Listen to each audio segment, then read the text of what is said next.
Okay, so everyone thinks outside sales guys are these lone wolves, right? Charging into the wild, doing everything solo, closing the big deals on their own. Here's the thing. What if I told you that the real secret to dominating sales isn't about just being a badass closer, it's about how well you team up, inside and outside, together. Yeah, sounds backwards, but the lone wolf mindset, it's costing you money. Here's why real teamwork is the new sales superpower. Let's break down exactly how moving from me to we transforms the whole game. I'm talking practical steps, new habits, and how your whole squad can start winning bigger together. So if you want those wins stacking up, not just for yourself, but for your crew, here's how you start making that happen. You want to be involved in training and developing your inside sales teammate, no different than they're going to help develop you. You have a teammate now who's going to be helping you with sales. We don't view the inside sales and the outside sales as a team, and we look at them as like these two independent people that are working on the same thing together. This means being on a team is something new for salespeople. You previously, as an outside salesperson, you're a lone wolf, right? You keep what you kill, you're on your own. You don't have to work with someone else to get to the same outcome. You may need to invest in some personal and professional development so that you can work with a teammate. There are different ways to handle a negative outcome. There's some kind of negative outcome that happens with you and your inside sales teammate, and your answer is to walk into their office and pour their coffee on their head and tell them they're an idiot. That's probably not going to get you a great outcome, right? That's not great leadership. Now, there's ways that you could do it better, and in doing that, you will likely have a better outcome. You'll have to invest in some of your personal and professional development if you're going to be on a team. I've worked with some extremely talented people in finance and M&A that are so smart, but no EQ. Their favorite sports are tennis and golf.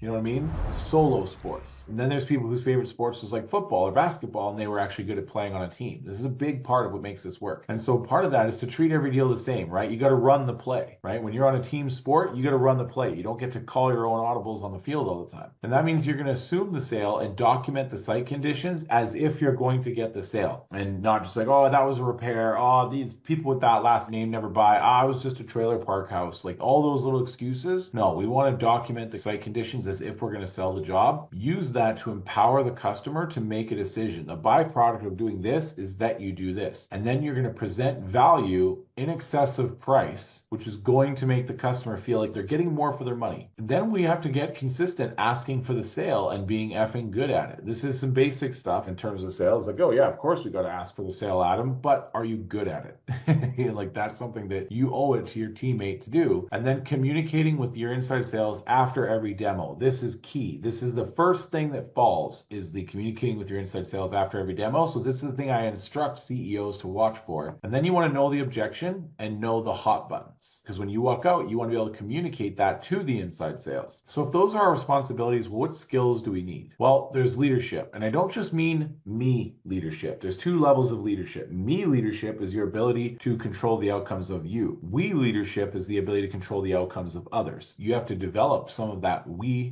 leadership. If it wasn't obvious, this is sales, so you gotta have sales skills. And part of that is being time aware. Understanding that your inside sales is counting on you to keep your sales process tight and concise and predictable. So that means you have to be able to follow a process. And then use a cell phone to take pictures. And I can't force you, but recording a video on a cell phone is another thing. You have to be able to climb a roof or fly a drone or somehow do an inspection so you can assess the roof damage, diagnose leaks. Think three-dimensionally, right? Like the water runs downhill. I used to own a roofing company. I started not as a roofer. I had a best friend who was a roofer, and I was just in business and sales. When I was trying to learn how to diagnose leaks, he just taught me, like, think three-dimensionally. Think like, water runs downhill. So where's water going to go? How's water going to get in? And then the best part of sales, at least in my opinion, is objection handling. Overturning objections. I love that part of the sales process. So now there's 5 steps to your success in this. One is you're going to push an on the way button in Arrive. So if you're on the RBP system, you're going to have a tool called Arrive. It creates this Uber-like experience. The key detail here, and this is what I mean when I say like follow the process, there's a key detail. We don't push the on the way button and then drive to Starbucks and grab a coffee and then go into the gas station, fill up the gas, and then drive to the property. Because when we push an on the way button, it tells the homeowner we're on the way. And then they think you're going to be there in 15 minutes. Even if your appointment is at 3 o'clock and you